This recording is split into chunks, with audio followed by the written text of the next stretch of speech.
সূরা আন-নিসা। বিসমিল্লাহির রহমানির রহিম। রহমান রহিম আল্লাহ তাআলার নামে।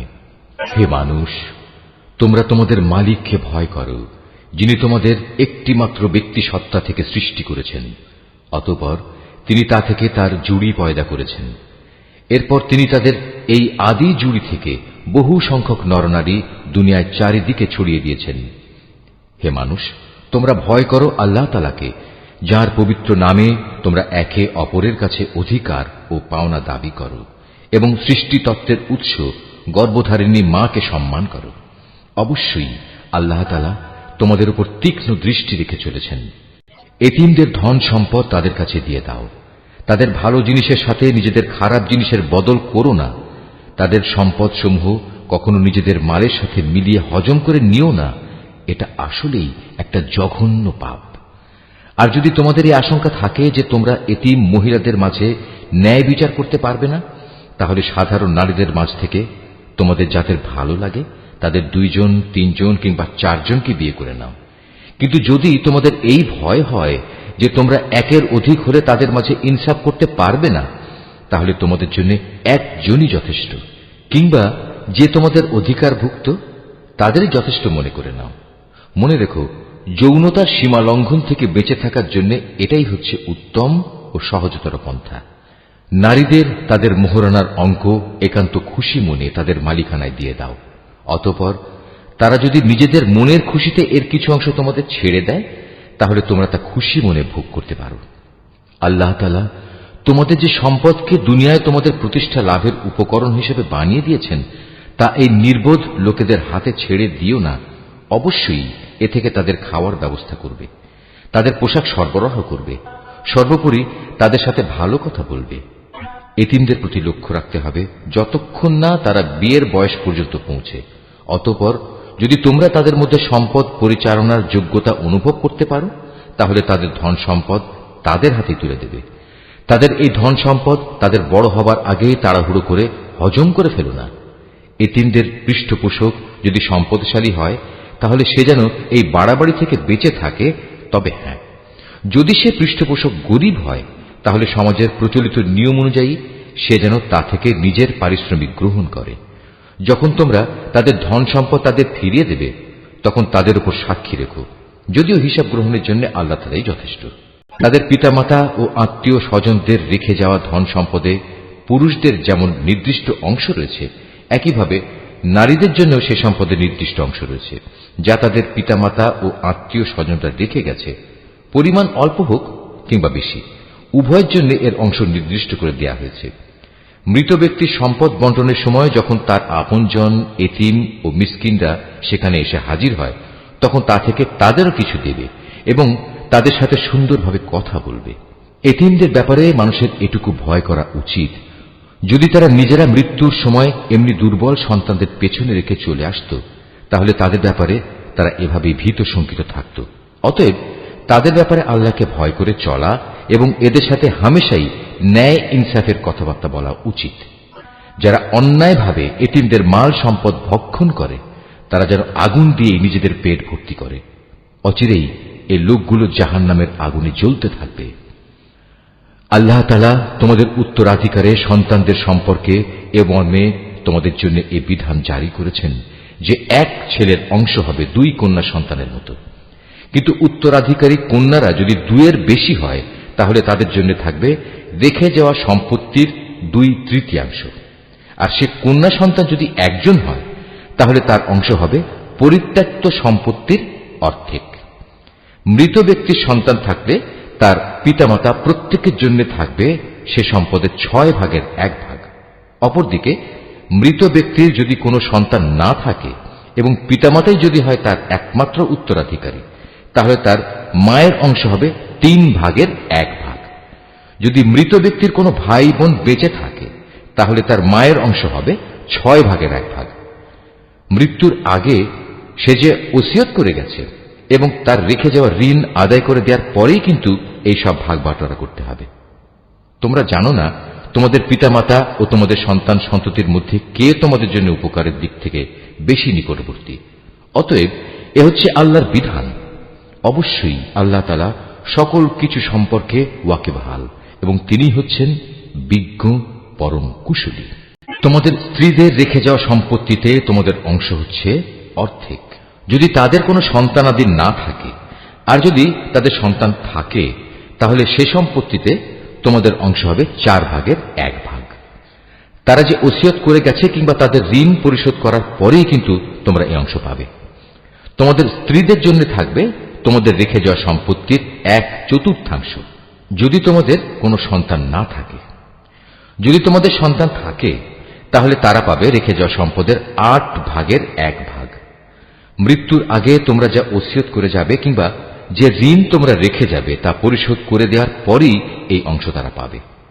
যদি কোনো পুরুষ কিংবা নারী এমন হয় যে তার কোনো সন্তান নেই, পিতামাতাও নেই, শুধু আছে তার এক ভাই ও এক বোন, তাহলে তাদের সবার জন্য থাকবে 6 ভাগের 1 ভাগ। ভাই বোন মিলে তারা যদি এর চাইতে বেশি হয় তবে মৃত ব্যক্তির রেখে যাওয়া সম্পদের 1/3 তারা সবাই সমান অংশীদার হবে। অবশ্য এ সম্পত্তির উপর মৃত ব্যক্তির যা ওসিয়ত করা আছে কিংবা কোনো ঋণ পরিশোধের পরেই এ ভাগাভাগি করা যাবে। তবে কখনো উত্তরাধিকারীদের অধিকার পাওয়ার পথে তা যেন ক্ষতিকর হয়ে না দাঁড়ায়, সে কথাও খেয়াল রাখতে হবে। কেননা এ হচ্ছে আল্লাহর নির্দেশ, আর আল্লাহ তাআলা সর্বজ্ঞানী ও পরম ধৈর্যশীল। এগুলো হচ্ছে আল্লাহ তাআলার সীমারেখা। যে ব্যক্তি এর ভেতরে থেকে তার ও তার রসুলের আনুগত্য করবে, আল্লাহ তাআলা তাকে এমন এক জান্নাতে প্রবেশ করাবেন যার তলদেশ দিয়ে ঝর্ণাধারা প্রবাহিত হবে। সেখানে সে অনন্তকাল ধরে অবস্থান করবে। মূলত এ হবে এক মহা সাফল্য। অপরদিকে যে ব্যক্তি আল্লাহ তাআলা ও তার রসুলের নাফরমানি করবে এবং তার নির্ধারিত সীমারেখা লঙ্ঘন করবে, আল্লাহ তাআলা তাকে জ্বলন্ত আগুনে প্রবেশ করাবেন। সেখানে সে অনন্তকাল ধরে থাকবে। এটা হচ্ছে তার জন্য অপমানকর শাস্তি। তোমাদের নারীদের মধ্যে যারা ব্যভিচারের দুষ্কর্ম নিয়ে আসবে তাদের বিচারের উপর তোমরা নিজেদের মধ্যে থেকে 4 জন সাক্ষী জোগাড় করবে। অতঃপর সে 4 জন লোক যদি ইতিবাচক সাক্ষ্য প্রদান করে তাহলে সে নারীদের তোমরা ঘরের ভেতর অবরুদ্ধ করে রাখবে যতদিন না মৃত্যু এসে তাদের সমাপ্তি ঘটিয়ে দেয়, অথবা আল্লাহ তাআলা তাদের জন্য অন্য কোনো ব্যবস্থা না করেন। আর তোমাদের মধ্যে যে 2 জন নরনারী এ ব্যভিচারের কাজ করবে তাদের 2 জনকেই তোমরা শাস্তি দেবে। হ্যাঁ, তারা যদি তওবা করে এবং নিজেদের সংশোধন করে নেয় তাহলে তাদের শাস্তি দেয়া থেকে তোমরা সরে দাঁড়াও। অবশ্যই আল্লাহ তাআলা তওবা কবুলকারী এবং পরম দয়ালু। আল্লাহ তাআলার উপর শুধু তাদের তওবাই কবুলযোগ্য হবে যারা ভুলবশত গুনাহের কাজ করে, অতঃপর জানা মাত্রই তারা দ্রুত তা থেকে ফিরে আসে। মূলত এরাই হচ্ছে সেসব লোক যাদের উপর আল্লাহ তাআলা দয়া পরবশ হন, আর আল্লাহ তাআলাই হচ্ছেন সর্ববিষয়ে জ্ঞানী কুশলী। আর তাদের জন্য তওবা করার কোনো অবকাশ নেই যারা আজীবন শুধু গুনাহের কাজই করে। এভাবেই গুনাহের কাজ করতে করতে একদিন তাদের কারো দুয়ারে যখন মৃত্যু এসে হাজির হয় তখন সে বলে, হে আল্লাহ, আমি এখন তওবা করলাম। আসলে তাদের জন্য কোনো তওবা নয় যারা কাফের অবস্থায় ইহুল্লাহ সাঙ্গ করল। এরা হচ্ছে সেসব লোক যাদের জন্য আমি কঠিন যন্ত্রণাদায়ক আযাবের ব্যবস্থা করে রেখেছি। হে মানুষ, তোমরা যারা ঈমান এনেছ, তোমাদের জন্য কখনো জোর করে বিধবা নারীদের উত্তরাধিকারের পণ্য বানানো বৈধ নয়। বিয়ের সময় মোহর হিসেবে যা তোমরা তাদের দিয়েছ তার কোনো অংশ তাদের কাছ থেকে নিয়ে নেওয়ার জন্য তোমরা তাদের অযথা আটক করে রেখো না, যতক্ষণ পর্যন্ত তারা প্রকাশ্য কোনো ব্যভিচারের কাজে লিপ্ত না হয়। তাদের সাথে সৎভাবে জীবন যাপন করো। এমনকি তোমরা যদি তাদের পছন্দ নাও করো, এমনও তো হতে পারে যা কিছু তোমরা পছন্দ করো না তার মধ্যেই আল্লাহ তাআলা তোমাদের জন্য অফুরন্ত কল্যাণ নিহিত রেখে দিয়েছেন। আর যদি তোমরা এক স্ত্রীকে আরেকজন স্ত্রী দ্বারা বদল করার সংকল্প করেই নাও, তাহলে মোহর হিসেবে বিপুল পরিমাণ সোনাদানা দিলেও তার কোনো অংশ তোমরা তার কাছ থেকে ফেরত নিও না। তোমরা কি তাদের উপর মিথ্যা অপবাদ দিয়ে ও সুস্পষ্ট পাপাচার করে তা ফেরত নিতে চাচ্ছ? তোমরা মোহরানার সে অংশটুকু ফেরত নেবেই বা কি করে? অথচ বিভিন্নভাবে তোমরা তো একে অপরের স্বাদ গ্রহণ করেছ। তাছাড়া এর মাধ্যমে তারা তোমাদের কাছ থেকে বিয়ে বন্ধনের পাকাপাকি একটা প্রতিশ্রুতিও আদায় করে নিয়েছিল, যা তোমরা ভেঙে দিয়েছ। নারীদের মধ্যে থেকে যাদের তোমাদের পিতা পিতামহরা বিয়ে করেছে তাদের তোমরা কখনো বিয়ে করো না। হ্যাঁ, এ নির্দেশ আসার আগে যা হয়ে গেছে তা তো হয়েই গেছে। এটি আসলেই ছিল এক অশ্লীল নির্লজ্জ কাজ এবং খুবই ঘৃণ্য ও নিকৃষ্ট আচরণ। বিয়ের জন্য তোমাদের উপর হারাম করে দেয়া হয়েছে তোমাদের মা, তোমাদের মেয়ে, তোমাদের বোন, তোমাদের ফুপু, তোমাদের খালা, ভাইদের মেয়ে, বোনদের মেয়ে।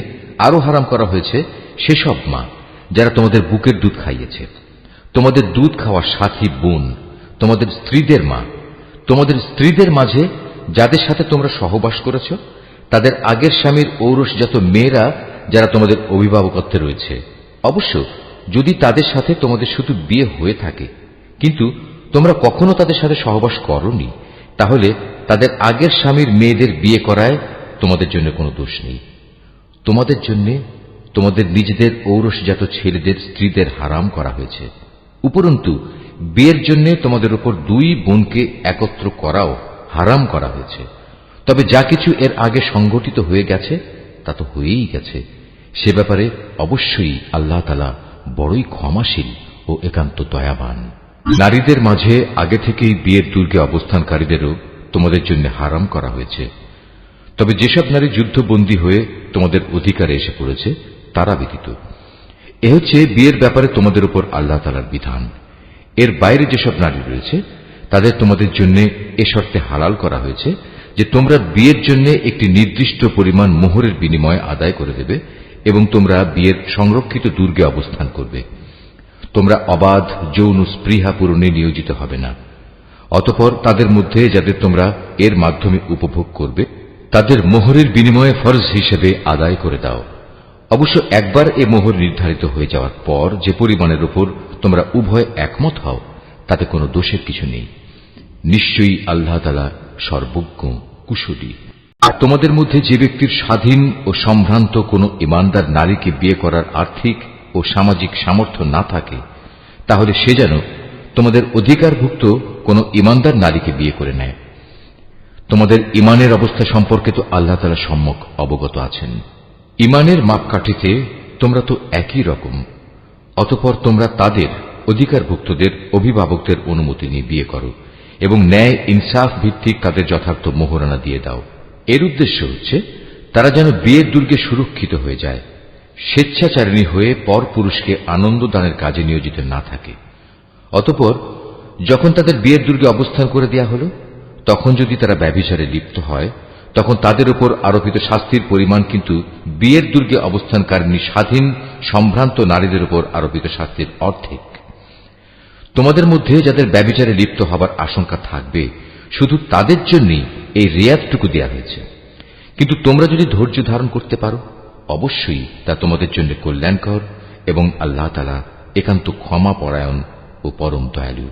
আল্লাহ তাআলা তাঁর বাণীসমূহ তোমাদের কাছে খুলে খুলে বলে দিতে চান এবং তিনি তোমাদের পূর্ববর্তী পুণ্যবান মানুষদের পথে পরিচালিত করতে চান। আর এর মাধ্যমে আল্লাহ তাআলা তোমাদের ক্ষমা অনুগ্রহ করতে চান। আল্লাহ তাআলা সর্বজ্ঞ কুশলী। আল্লাহ তাআলা তোমাদের উপর ক্ষমা পরবশ হবেন। অপরদিকে যারা নিজেদের পাশবিক লালসার অনুসরণ করে তারা চায় তোমরা সে ক্ষমার পথ থেকে বহুদূরে নিক্ষিপ্ত হয়ে গোমরা থেকে যাও। আল্লাহ তাআলা তোমাদের উপর থেকে বিধিনিষেধের বোঝা লঘু করে তোমাদের জীবন সহজ করে দিতে চান, কেননা মানুষকে অত্যন্ত দুর্বল করে পয়দা করা হয়েছে। হে মানুষ, তোমরা যারা ঈমান এনেছ কখনো তোমরা একে অপরের ধন সম্পত্তি অন্যায়ভাবে গ্রাস করো না। হ্যাঁ, ব্যবসা বাণিজ্য যা করবে তা পারস্পরিক সম্মতির ভিত্তিতেই করবে এবং কখনো স্বার্থের কারণে একে অপরকে হত্যা করো না। অবশ্যই আল্লাহ তাআলা তোমাদের প্রতি মেহেরবান। যে কেউই বাড়াবাড়ি ও জুলুম করতে গিয়ে এই হত্যার কাজ করে অচিরেই আমি তাকে আগুনে পুড়িয়ে দেব। আর আল্লাহর পক্ষে এ কাজ একেবারেই সহজ, মোটেই কঠিন কিছু নয়। যদি তোমরা সে সমস্ত বড় বড় গুনাহ থেকে বেঁচে থাকো যা থেকে বেঁচে থাকার জন্য তোমাদের নির্দেশ দেওয়া হয়েছে, তাহলে তোমাদের ছোটখাটো গুনাহ আমি এমনিই তোমাদের হিসাব থেকে মুছে দেব এবং অত্যন্ত সম্মানজনক স্থানে আমি তোমাদের পৌঁছে দেব। আল্লাহ তাআলা তোমাদের একজনের তুলনায় আরেকজনকে যা কিছু বেশি দান করেছেন তোমরা তা পাওয়ার লালসা করো না। যা কিছু পুরুষরা উপার্জন করল তা তাদেরই অংশ হবে, আবার নারী যা কিছু অর্জন করল তাও হবে তাদেরই অংশ। তোমরা আল্লাহ তাআলার কাছ থেকে তার অনুগ্রহ পাওয়ার জন্য প্রার্থনা করো। অবশ্যই আল্লাহ তাআলা প্রতিটি বিষয় সম্পর্কে সম্যক ওয়াকিবহাল রয়েছেন।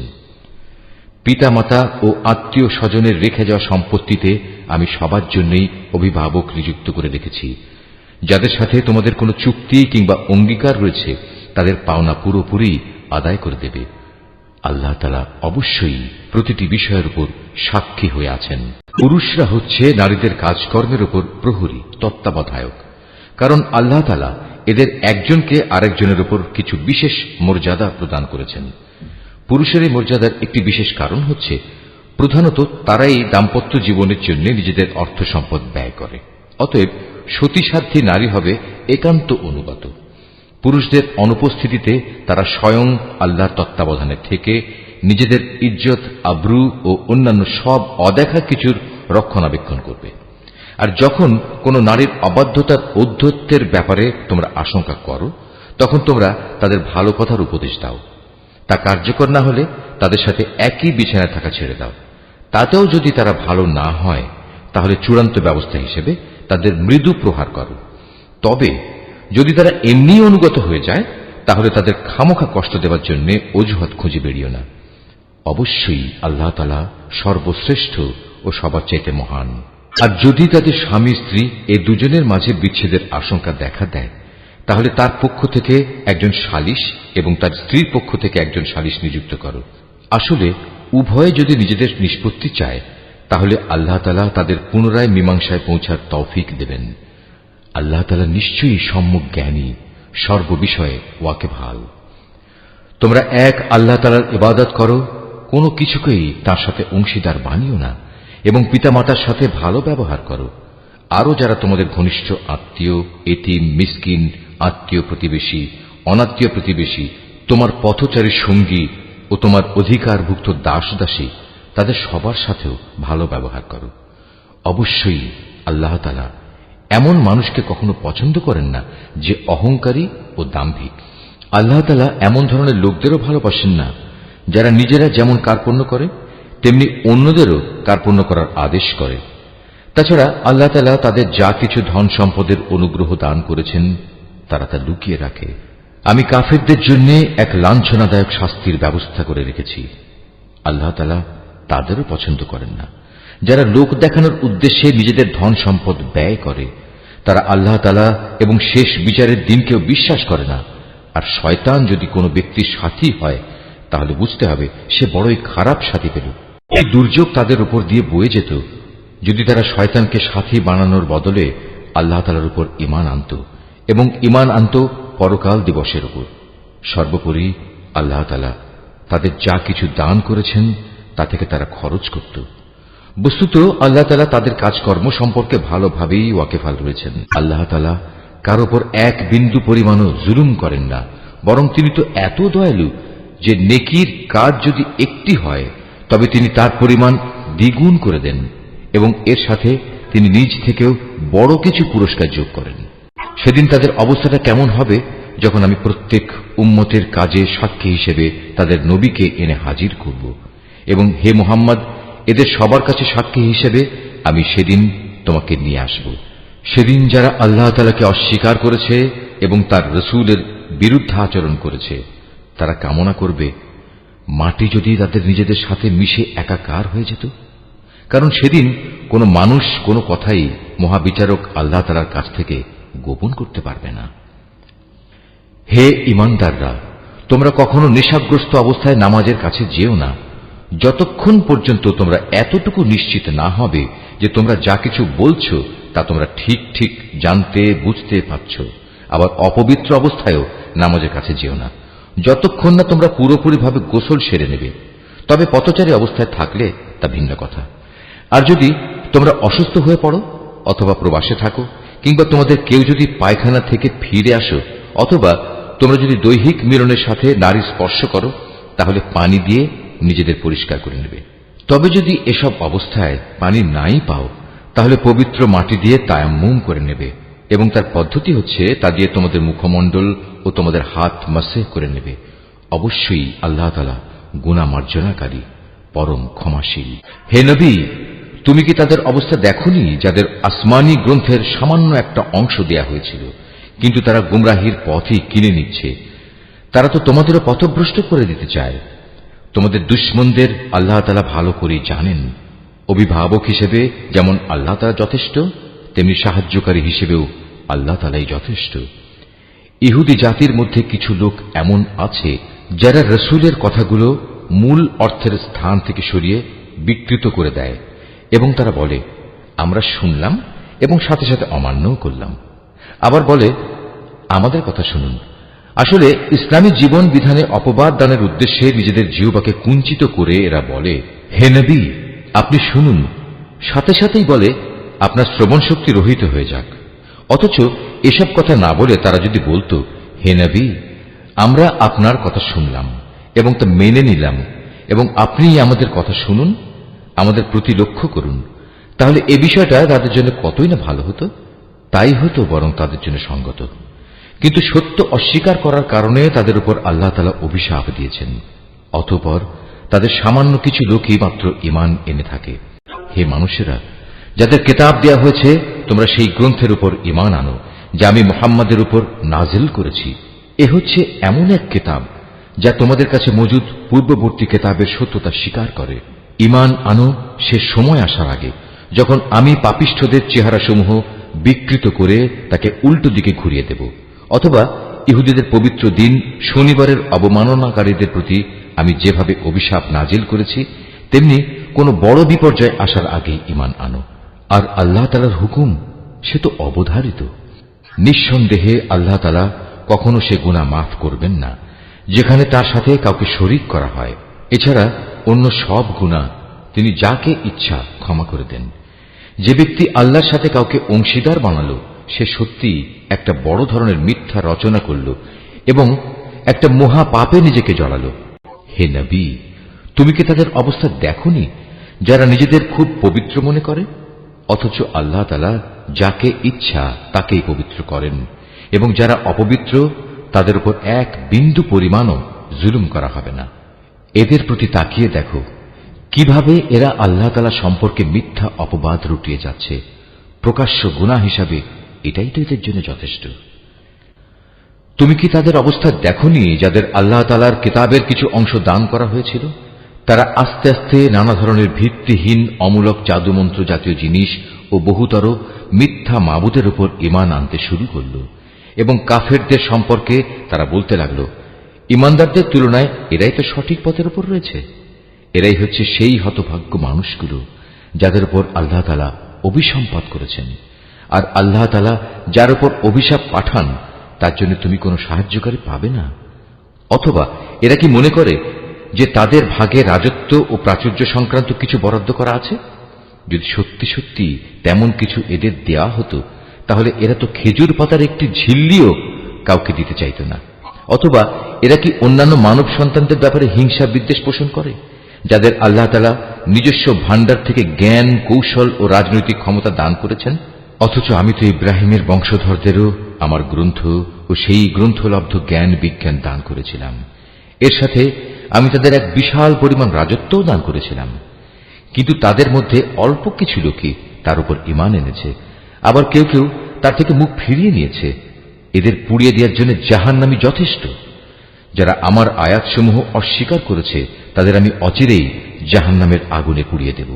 অতঃপর পুড়ে যখন তাদের দেহের চামড়া গলে যাবে তখন আমি তার বদলে নতুন চামড়া বানিয়ে দেব, যাতে করে তারা আযাব ভোগ করতে পারে।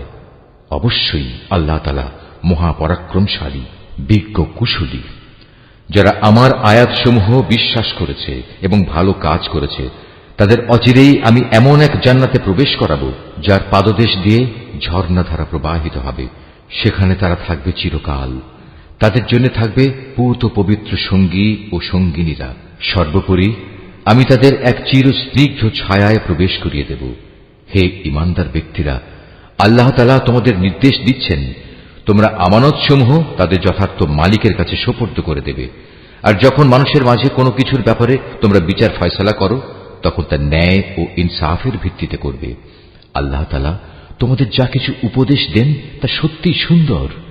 আল্লাহ তাআলা সবকিছু দেখেন এবং শোনেন। হে ঈমানদার মানুষেরা, তোমরা আল্লাহর আনুগত্য করো তার রসূলের এবং সেসব লোকদের যারা তোমাদের মাঝে বিশেষভাবে দায়িত্বপ্রাপ্ত।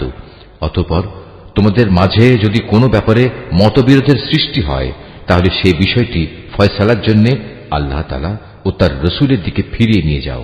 যদি তোমরা সত্যিকার অর্থে আল্লাহর উপর এবং শেষ বিচারের দিনের উপর ঈমান এনে থাকো, তাহলে এই পদ্ধতি হবে তোমাদের বিরোধ মীমাংসার সর্বোৎকৃষ্ট উপায়, এবং বিরোধপূর্ণ বিষয়সমূহের ব্যাখ্যার দিক থেকেও এটি হচ্ছে উত্তম পন্থা। হে নবী, তুমি কি তাদের অবস্থা দেখোনি যারা মনে করে তারা সে বিষয়ের উপর ঈমান এনেছে যা তোমার কাছে পাঠানো হয়েছে, এবং সে কিতাবের উপর ঈমান এনেছে যা তোমার আগে নাজিল করা হয়েছে? কিন্তু ফয়সালার সময় আমার কিতাবের বদলে এরা মিথ্যা মাবুদদের কাছ থেকে ফয়সলা পেতে চায়, অথচ এদের নির্দেশ দেওয়া হয়েছিল তারা এসব মিথ্যা মাবুদদের অস্বীকার করবে। আসল কথা হচ্ছে, শয়তান এদের সত্য থেকে অনেক দূরে সরিয়ে নিয়ে যেতে চায়।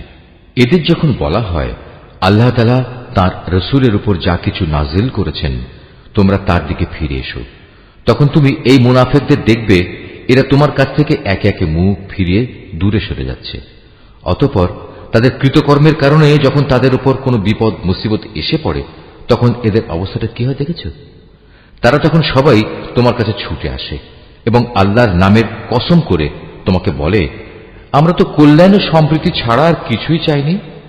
এদের মনের ভেতর কি অভিসন্ধি লুকিয়ে আছে তা আল্লাহ তাআলা ভালো করে জানেন। তাই তুমি এদের এড়িয়ে চলো। তুমি এদের ভালো উপদেশ দাও এমন সব কথায় যা তাদের অন্তর ছুঁয়ে যায়। তুমি আরো বলো, আমি যখনই কোনো জনপদে কোনো রসূল পাঠিয়েছি তাকে এজন্যই পাঠিয়েছি যে আল্লাহর নির্দেশ অনুযায়ী সেখানে তার শর্তহীন আনুগত্য করা হবে। যখনই তারা নিজেদের উপর কোনো জুলুম করবে তখনই তারা তোমার কাছে ছুটে আসবে এবং নিজেদের কৃতকর্মের জন্য আল্লাহ তাআলার কাছে ক্ষমা প্রার্থনা করবে। আল্লাহর রসূলও তাদের জন্য ক্ষমা চাইবে। এমত অবস্থায় তারা অবশ্যই আল্লাহকে পরম ক্ষমাশীল ও অতীব দয়ালু হিসেবে দেখতে পাবে। না, আমি তোমার মালিকের শপথ করে বলছি, এরা কিছুতেই ঈমানদার হতে পারবে না যতক্ষণ না তারা তাদের যাবতীয় মতবিরোধের ফয়সালায় তোমাকে শর্তহীনভাবে বিচারক মেনে নেবে। অতঃপর তুমি যা ফয়সালা করবে সে ব্যাপারে তাদের মনে আর কোনো দ্বিধাদ্বন্দ্ব থাকবে না, বরং তোমার সিদ্ধান্ত তারা সর্বান্তঃকরণে মেনে নেবে। আমি যদি তাদের উপর এই আদেশ জারি করতাম যে তোমরা নিজেদের জীবন বিসর্জন দাও অথবা তোমরা নিজেদের ভিটে মাটি ছেড়ে অন্যত্র চলে যাও, তাহলে তাদের মধ্যে সামান্য সংখ্যক মানুষই তা করত। যেসব উপদেশ তাদের দেয়া হয়েছে তা যদি তারা মেনে চলত তবে তা তাদের জন্য খুবই কল্যাণকর হতো এবং তাদের মানসিক স্থিরতাও এতে করে মজবুত হতো। তাহলে আমিও আমার পক্ষ থেকে এজন্য তাদের বড় ধরনের পুরস্কার দিতাম। উপরন্তু আমি তাদের সরল পথও দেখিয়ে দিতাম। যারা আল্লাহ তাআলা ও তার রসূলের আনুগত্য করে তারা শেষ বিচারের দিন সেসব পুণ্যবান মানুষদের সাথে থাকবে যাদের উপর আল্লাহ তাআলা প্রচুর নিয়ামত বর্ষণ করেছেন। এরা হচ্ছে নবী রসূল যারা হেদায়েতের সত্যতা স্বীকার করেছে, আল্লাহর পথে জীবন উৎসর্গকারী শহীদ ও অন্যান্য নেককার মানুষ সাথী হিসাবে এরা সত্যি উত্তম। এ হচ্ছে আল্লাহ তাআলার কাছ থেকে অনুগ্রহ। মূলত কোনো কিছু জানার জন্য আল্লাহ তাআলাই যথেষ্ট। হে ঈমানদাররা, শত্রুর মোকাবেলায় তোমরা সর্বদা তোমাদের সতর্কতা গ্রহণ করো। অতঃপর হয় দলে দলে বিভক্ত হবে কিংবা একসঙ্গে শত্রুর মোকাবেলা করো। তোমাদের মধ্যে অবশ্যই এমন মুনাফিক লোক থাকবে যে যুদ্ধের ব্যাপারে গড়িমসি করবে। তোমাদের উপর কোনো বিপদ মুসিবত এলে সে বলবে, আল্লাহ তাআলা সত্যিই আমার উপর বড় অনুগ্রহ করেছেন, কেননা আমি সে সময় তাদের সাথে ছিলাম না। আর যদি তোমাদের উপর আল্লাহ তাআলার পক্ষ থেকে বিজয়ের অনুগ্রহ আসে তখন সে এমনভাবে বলে যেন তার সাথে তোমাদের কোন রকম বন্ধুত্বই ছিল না। সে তখন আরো বলে, কতই না ভালো হতো যদি আমি তাদের সাথে থাকতাম, তাহলে আজ আমিও অনেক বড় সফলতা অর্জন করতে পারতাম। যেসব মানুষ পরকালের বিনিময়ে এ পার্থিব জীবন ও তার সুখ স্বাচ্ছন্দ্য বিক্রি করে দিয়েছে সেসব মানুষের উচিত আল্লাহ তাআলার পথে লড়াই করা, কারণ যে আল্লাহর পথে লড়াই করবে সে এ পথে জীবন বিলিয়ে দেবে কিংবা সে বিজয় লাভ করবে।